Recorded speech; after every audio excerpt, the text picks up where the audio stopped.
अगर आपने अभी तक इस वीडियो को लाइक नहीं किया है तो लाइक करके चैनल को सब्सक्राइब जरूर करें। पीएम किसान योजना की 21वीं किस्त 19 नवंबर को जारी होगी। एक सवाल है कि क्या किसान के शादीशुदा बेटे को भी योजना का लाभ मिलेगा? योजना की वेबसाइट के अनुसार यदि किसान के बेटे के नाम पर कृषि योग्य भूमि है तो वह पीएम किसान योजना के लिए पात्र है। भूमि स्वामित्व योजना में पात्रता के लिए महत्वपूर्ण है।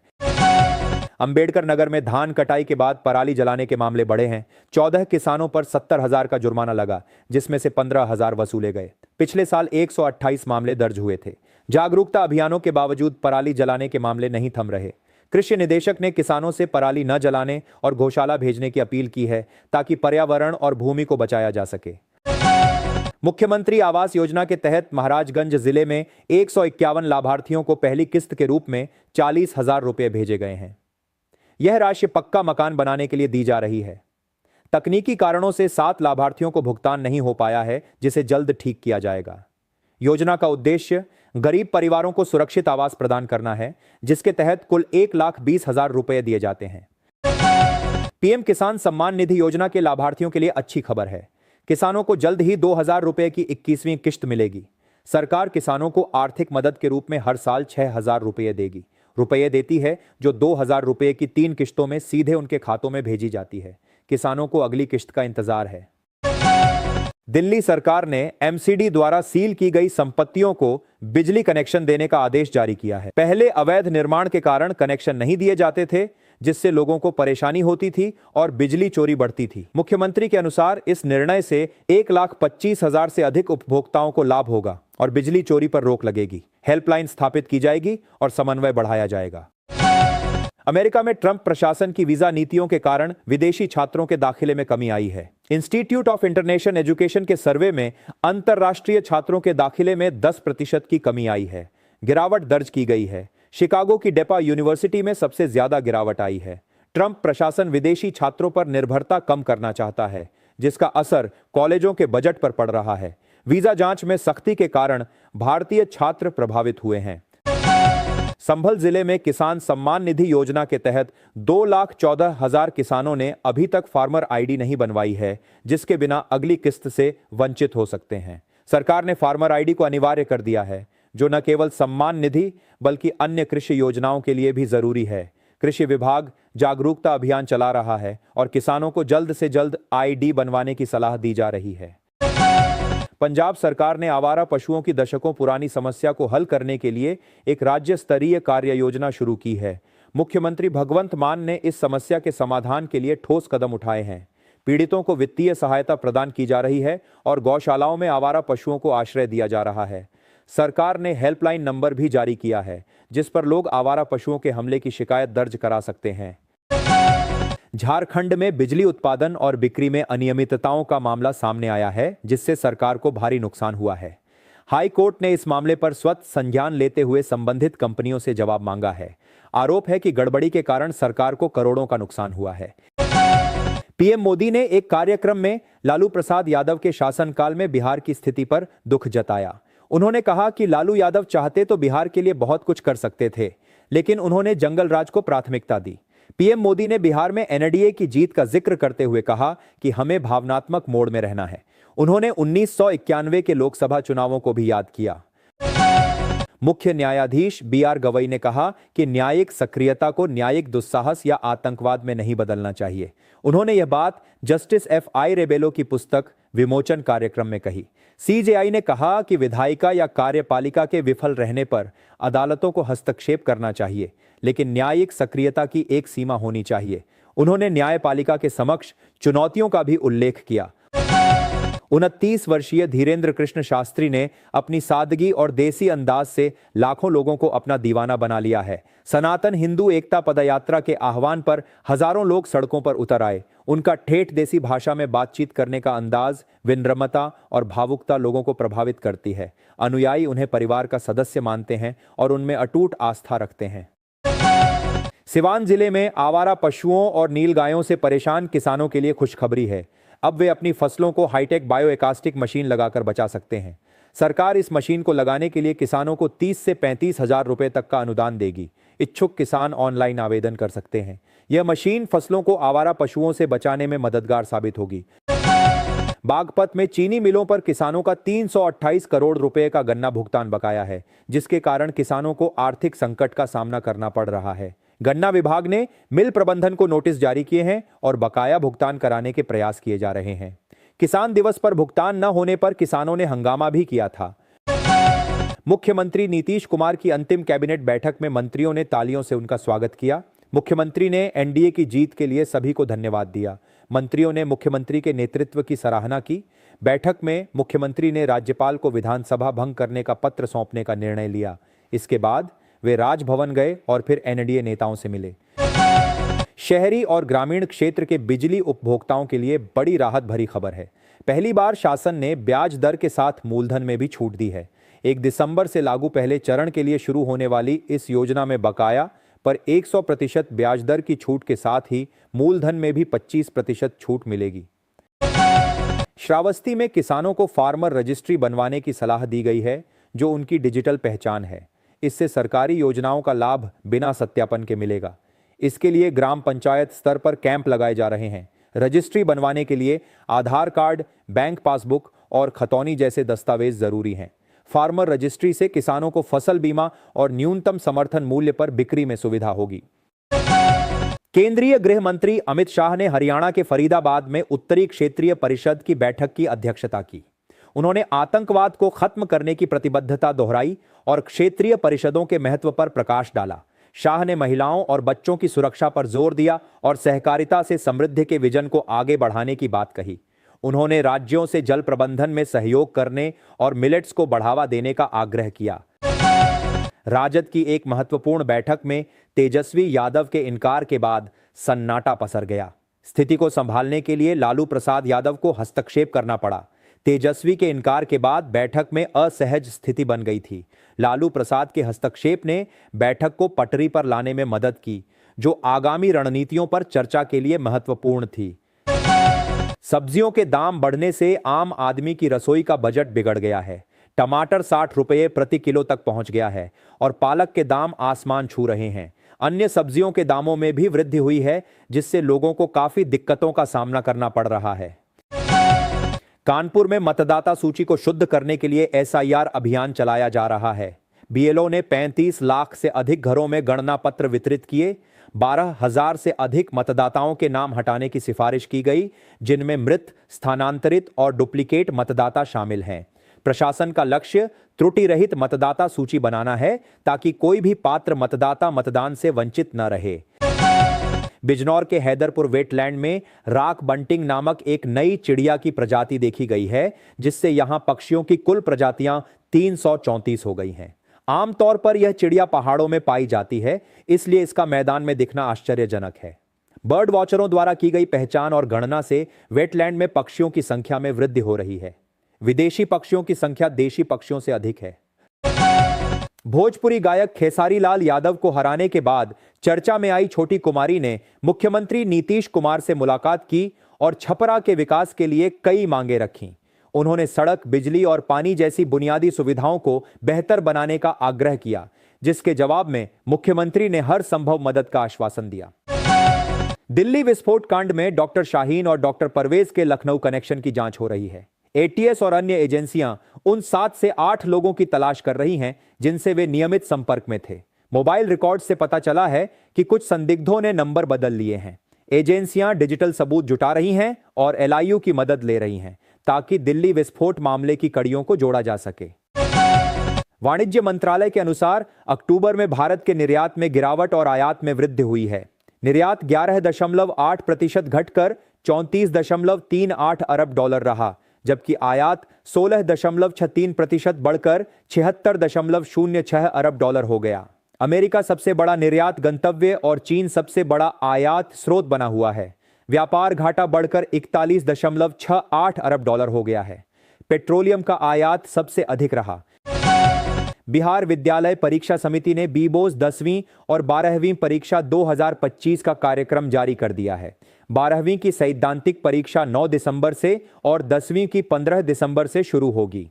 परीक्षा 2 पालियों में आयोजित की जाएगी और प्रश्न पत्र पढ़ने के लिए 15 मिनट का अतिरिक्त समय दिया जाएगा। परीक्षा केंद्रों में प्रवेश परीक्षा शुरू होने से 30 मिनट पहले तक ही मिलेगा।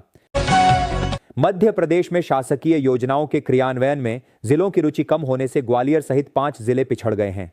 इन जिलों का प्रदर्शन 10 में से 3.26 अंक से भी कम रहा। वहीं मंदसौर जैसे जिलों का प्रदर्शन बेहतर रहा। मुख्यमंत्री ने इस पर नाराजगी जताई और सुधार के निर्देश दिए।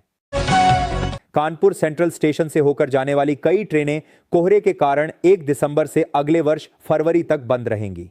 कुछ ट्रेनें आंशिक रूप से निरस्त रहेंगी और कुछ के फेरे कम किए जाएंगे। रेलवे ने यात्रियों को होने वाली असुविधा के लिए खेद जताया है और उनसे अपनी यात्रा की योजना बनाने से पहले ट्रेनों की स्थिति जांचने का आग्रह किया है। बेगूसराय में जनसुराज पार्टी का प्रदर्शन निराशाजनक रहा।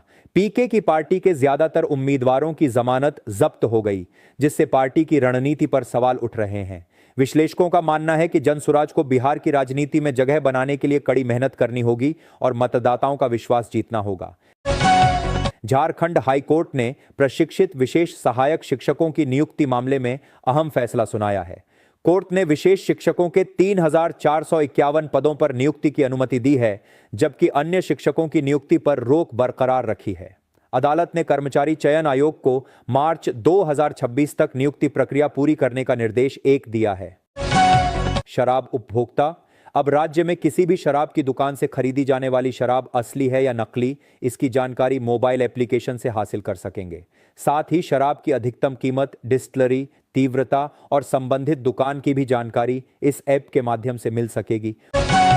उपेंद्र कुशवाहा ने स्पष्ट किया है कि बिहार में महाराष्ट्र जैसी स्थिति नहीं बनेगी और नीतीश कुमार ही मुख्यमंत्री बने रहेंगे। उन्होंने राजनीतिक अस्थिरता की अफवाहों को खारिज करते हुए जदयू की एकजुटता पर जोर दिया। कुशवाहा ने विपक्ष पर भ्रम फैलाने का आरोप लगाया और कहा कि सरकार नीतीश कुमार के नेतृत्व में अपना कार्यकाल पूरा करेगी। फिरोजाबाद में साइबर क्राइम पुलिस ने डिलीवरी एजेंट बनकर ठगी करने वाले गिरोह के 2 सदस्यों को गिरफ्तार किया है। ये आरोपी जस्ट डायल से डेटा लेकर ग्राहकों को कॉल करते थे और पार्सल के नाम पर पैसे ठगते थे।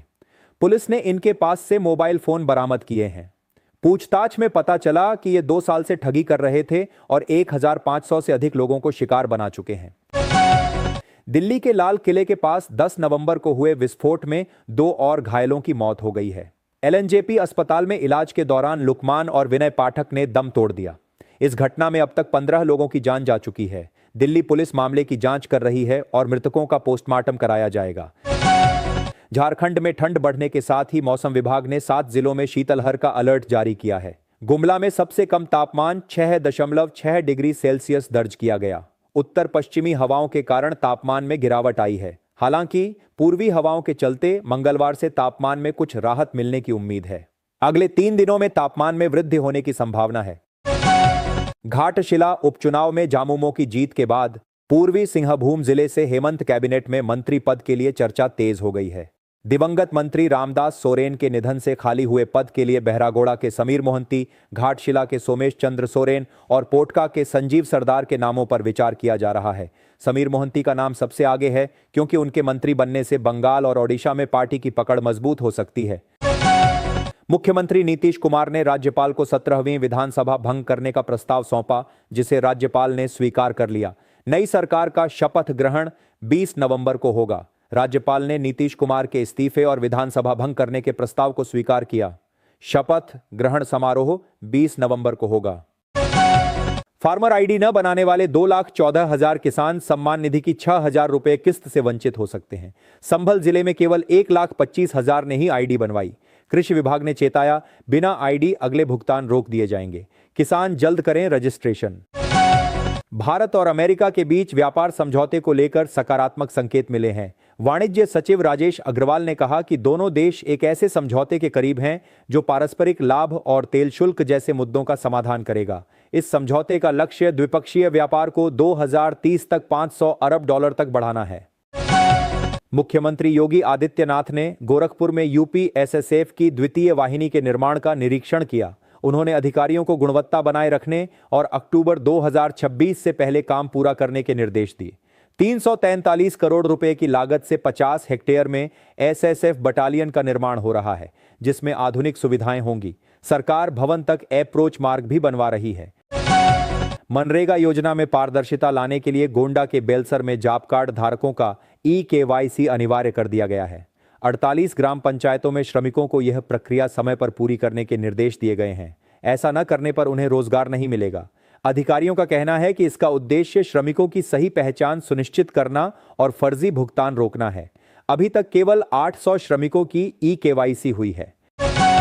बिजवासन टोल प्लाजा के शुरू होने से द्वारका एक्सप्रेसवे पर 35,000 वाहन कम हो गए हैं, जिससे दिल्ली गुरुग्राम एक्सप्रेसवे पर ट्रैफिक बढ़ गया है। टोल दर अधिक होने के कारण व्यावसायिक वाहनों ने रूट बदल लिया है। ट्रांसपोर्टरों ने टोल दर कम करने की मांग की है, जबकि निजी वाहनों के लिए मासिक पास की सुविधा दी गई है।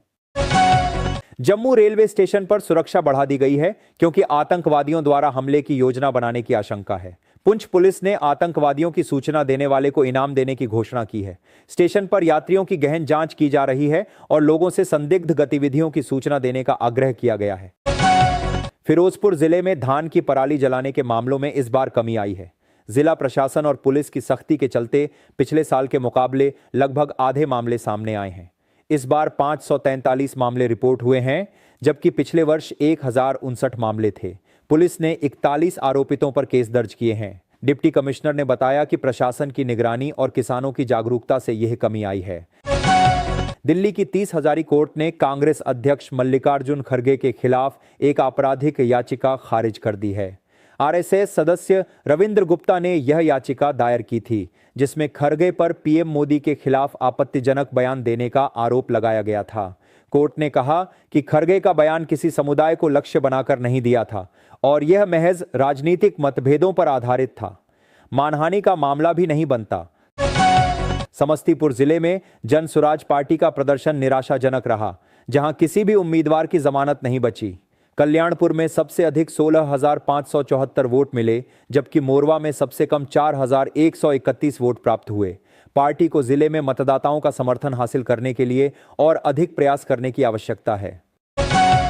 दिल्ली के लाल किले के पास हुए धमाके के बाद राजनीति गर्मा गई है। महबूबा मुफ्ती के बयान पर बीजेपी ने पलटवार करते हुए कहा कि विपक्ष आतंकवाद को सही ठहराने की कोशिश कर रहा है। मुफ्ती ने सरकार पर कश्मीर की समस्याओं को दिल्ली तक पहुंचाने का आरोप लगाया। एनआईए ने धमाके के आरोपी को 10 दिन की कस्टडी में भेज दिया है। जिला सहकारी बैंक के पूर्व चेयरमैन व भाजपा नेता विजय मिश्र ने उन पर मानहानि का परिवाद दायर किया है। उनके अधिवक्ता संतोष पांडेय ने बताया कि एमपी एमएलए कोर्ट के मजिस्ट्रेट शुभम वर्मा ने गवाह रामचंद्र दुबे को जिरह के लिए 26 नवंबर को तलब किया है। राजद विधायक दल की बैठक में तेजस्वी यादव को राजद विधायक 26 नवंबर को तलब किया है। दल का नेता चुना गया। इससे स्पष्ट हो गया कि वही नेता प्रतिपक्ष रहेंगे। लालू प्रसाद यादव ने कहा कि तेजस्वी ने पार्टी को आगे बढ़ाया है और वही महत्वपूर्ण निर्णय लेंगे। बैठक में बिहार विधानसभा चुनाव 2025 में हार के कारणों पर चर्चा हुई, धांधली के आरोपों पर बात हुई और आगे की रणनीति पर विचार किया गया। रोहिणी विवाद को घर का मामला बताया गया। इस साल मां वैष्णो देवी की यात्रा में भारी गिरावट आई है। इसके कई कारण बताए जा रहे हैं, जैसे कि मौसम और आर्थिक मंदी। व्यापारियों का कहना है कि श्रद्धालुओं के लिए आवास, भोजन और परिवहन जैसी सभी सुविधाएं उपलब्ध हैं। यात्रा में गिरावट से उनके व्यवसाय पर असर पड़ा है, लेकिन उन्हें उम्मीद है कि स्थिति जल्द ही सुधरेगी। श्रीनगर में शाम होते ही बसों की कमी हो जाती है, जिससे यात्रियों को कड़ाके की ठंड में घंटों इंतजार करना पड़ता है। शाम के समय बसें अचानक गायब हो जाती हैं, जिससे लोगों को भारी परेशानी का सामना करना पड़ता है। ठंड के मौसम में यह समस्या और भी गंभीर हो गई है, जिससे यात्रियों को अपने गंतव्य तक पहुंचने में मुश्किल हो रही है। इस वर्ष मौसम ने किसानों को खुश कर दिया है। खरीफ के बाद रबी फसल के लिए भी अनुकूल परिस्थितियां हैं। धान की अच्छी पैदावार हुई और खेतों में नमी बनी रहने से रबी फसल की तैयारी में राहत मिली है। किसान कटाई और बुआई दोनों काम एक साथ कर रहे हैं, जिससे लागत और समय की बचत हो रही है। कृषि विभाग किसानों को गेहूं बीज का वितरण कर रहा है। समाजवादी पार्टी के नेता आजम खान के खिलाफ अब तक 12 मुकदमों में फैसले आए हैं, जिनमें से 7 में उन्हें सजा हुई है। हाल ही में उन्हें पैन कार्ड मामले में 7 साल की सजा सुनाई गई। इससे पहले उन्हें भड़काऊ भाषण और डूंगरपुर प्रकरण जैसे मामलों में भी सजा हो चुकी है, जबकि कुछ मामलों में वह बरी भी हुए हैं। दिल्ली में लाल किले के पास धमाके के बाद सेना प्रमुख ने पाकिस्तान को कड़ा संदेश दिया है। ऑपरेशन सिंदूर को सिर्फ एक ट्रेलर बताया और कहा कि भारत हर चुनौती के लिए तैयार है। उन्होंने कहा कि भारत एक आतंकवाद और उसके समर्थकों से सख्ती से निपटेगा। जनरल द्विवेदी ने यह भी कहा कि भारत शांति चाहता है, लेकिन आतंक को बढ़ावा देने वालों को करारा जवाब मिलेगा। बिहार चुनाव में ओवैसी की एआईएमआईएम को नोटा के लगभग बराबर वोट मिले, जिससे कई दलों का खेल बिगड़ गया। सीमांचल में एआईएमआईएम के प्रदर्शन से महागठबंधन को नुकसान हुआ और कई सीटों पर वोटों का गणित बदल गया। एआईएमआईएम के प्रदर्शन ने बिहार की राजनीति में नए समीकरणों को जन्म दिया। सिवान जिले में विधानसभा चुनाव में 76 में से 60 उम्मीदवारों की जमानत जब्त हो गई। जन सुराज पार्टी और बसपा के प्रत्याशियों समेत कई बड़े नाम भी अपनी जमानत बचाने में नाकाम रहे। नोटा को भी कई उम्मीदवारों से ज्यादा वोट मिले। बागियों का प्रदर्शन भी निराशाजनक रहा। मतदाताओं ने इस बार कई स्थापित चेहरों को नकार दिया। श्रीनगर में शीतलहर का प्रकोप जारी है, जिससे घाटी में कड़ाके की ठंड पड़ रही है। गुलमर्ग को छोड़कर अधिकांश क्षेत्रों में न्यूनतम तापमान जमाव बिंदु से नीचे दर्ज किया गया। मौसम विभाग ने आने वाले दिनों में तापमान में और गिरावट की आशंका जताई है, जिससे लोगों की परेशानियां बढ़ सकती हैं। 23 नवंबर तक मौसम शुष्क रहने का अनुमान है। मुख्यमंत्री योगी आदित्यनाथ ने 2017 के पहले और आज के उत्तर प्रदेश की तुलना करते हुए कहा कि जहां हर तीसरे दिन दंगा होता था, बहन बेटी और व्यापारी सुरक्षित नहीं थे, प्रदेश के सामने पहचान का संकट था, आज उसी प्रदेश ने देश को कानून व्यवस्था का मॉडल दे दिया है। यह प्रयास से ही हो सकता है। असदुद्दीन ओवैसी की पार्टी एआईएमआईएम बिहार में अपनी स्थिति मजबूत करने की कोशिश कर रही है, खासकर सीमांचल क्षेत्र में, जो कि हाट में जीत के बाद पार्टी अब अन्य क्षेत्रों में भी विस्तार करने की योजना बना रही है। एआईएमआईएम का लक्ष्य बिहार के अगले चुनावों में अधिक सीटें जीतना है और इसके लिए वे लगातार प्रयास कर रहे हैं। लखनऊ में जनता दर्शन के दौरान एक महिला ने मुख्यमंत्री योगी आदित्यनाथ से अपने बीमार बच्चे के इलाज के लिए आर्थिक मदद मांगी। मुख्यमंत्री ने तत्काल बच्चे को केजीएमयू भेजा और इलाज शुरू करवाया। जनता दर्शन में 60 से अधिक फरियादियों ने अपनी शिकायतें दर्ज कराईं, जिनका समाधान करने का निर्देश मुख्यमंत्री ने अधिकारियों को दिया। झारखंड के सरकारी स्कूलों में 18 से 20 नवंबर तक शिक्षकों का आवश्यकता आधारित आकलन होगा। प्राथमिक, उच्च प्राथमिक, माध्यमिक और उच्चतर माध्यमिक विद्यालयों के शिक्षक इसमें भाग लेंगे। स्कूली शिक्षा विभाग यह आकलन करेगा कि शिक्षकों को किस प्रकार के प्रशिक्षण की जरूरत है, जिसके आधार पर उन्हें प्रशिक्षण दिया जाएगा। मूल्यांकन में शिक्षकों को स्मार्टफोन लाने के लिए कहा गया है। बिहार विधानसभा चुनाव 2025 में राजद की हार के बाद मदन प्रसाद चर्चा में हैं, जिनका टिकट कटने पर उन्होंने राजद को 25 सीटों पर सिमटने का श्राप दिया था। मदन प्रसाद ने तेजस्वी यादव पर घमंडी होने का आरोप लगाया था और कहा था कि कुछ लोग पार्टी को बर्बाद कर रहे हैं। अगले महीने दिसंबर 2025 में आरबीआई द्वारा मौद्रिक समिति की बैठक रखी जाएगी। इस बैठक में रिजर्व बैंक वित्तीय संबंधित कई महत्वपूर्ण निर्णय लेगा। इसके साथ ही रेपो रेट की समीक्षा भी करेगा। हर 2 महीने में रिजर्व बैंक ऑफ इंडिया द्वारा रेपो रेट रिव्यू किया जाता है। झारखंड सरकार ने किसानों को धान की बिक्री पर एकमुश्त भुगतान करने का फैसला किया है। खाद्य आपूर्ति मंत्री इरफान अंसारी ने कहा कि किसानों को प्रति क्विंटल 2369 रुपये के न्यूनतम समर्थन मूल्य के साथ 100 रुपये का बोनस भी मिलेगा। यह निर्णय बिचौलियों से मुक्ति दिलाएगा और किसानों को सशक्त बनाएगा। धान खरीद प्रक्रिया 15 दिसंबर से पहले शुरू हो जाएगी। भारत निर्वाचन आयोग ने बिहार विधानसभा चुनाव के नतीजे आने के 72 घंटे के भीतर इंडेक्स कार्ड जारी किया। रिपोर्ट में दलों को मिले मतों और प्रतिशत का विवरण है। आयोग ने 1951 के बाद सर्वाधिक मतदान और महिला भागीदारी को अपनी उपलब्धि बताया। मतदाता सूची में सुधार के लिए विशेष अभियान चलाया गया और कर्मचारियों का पारिश्रमिक बढ़ाया गया। ऊर्जा मंत्री की योजना के तहत बिजली चोरी करने वालों को जुर्माने में राहत मिलेगी। निगम बिजली चोरी के मामलों में राजस्व निर्धारण में छूट देगा, जिससे लगभग 9,425 उपभोक्ताओं को लाभ होगा। यह योजना 1 दिसंबर से शुरू होकर 3 महीने तक चलेगी, जिसमें अलग अलग चरणों में 50% तक की छूट मिलेगी। विद्युत वितरण खंड प्रथम में 24 करोड़ रुपए का जुर्माना बकाया है, जिसकी वसूली की तैयारी है।